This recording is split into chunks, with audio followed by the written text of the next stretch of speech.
ভিডিওটা দেখো। এই ভিডিওটা দেখে আমি কিন্তু মানে কিছুক্ষণের জন্য ইমোশনাল হয়ে গেছিলাম। আর আমি সত্যি ভেবে নিয়েছিলাম যে এই মায়ের সত্যি 3,000 টাকা খুবই দরকার। আর এই 3,000 টাকা পেলে হয়তো ওনার অনেকটাই উপকার হবে।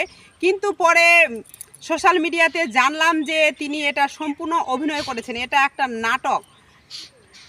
এই মহিলার কিন্তু 3,000 টাকার কোনো দরকার নেই। মহিলাটার যে ছেলে, সেও নাকি ইঞ্জিনিয়ারের চাকরি করে, সে একজন ইঞ্জিনিয়ার।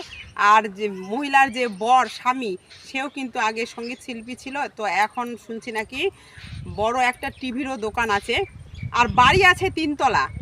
আর যে মহিলাটা যে গয়না পরে আছে সবই কিন্তু সোনার, কিন্তু মহিলাটার কিন্তু মানে কোনো টাকার দরকার নেই, এটা সম্পূর্ণ একটা অভিনয়। আর মানুষ যে এত সুন্দর একটা অভিনয় করতে পারে, তো এটা আমার জানা ছিল না। তো ভিডিওটা যদি ভালো লাগে অবশ্যই লাইক কমেন্ট শেয়ার করো। আর আমি সরকারকে বলবো যারা যোগ্যরা যেন খুব তাড়াতাড়ি টাকা পায়।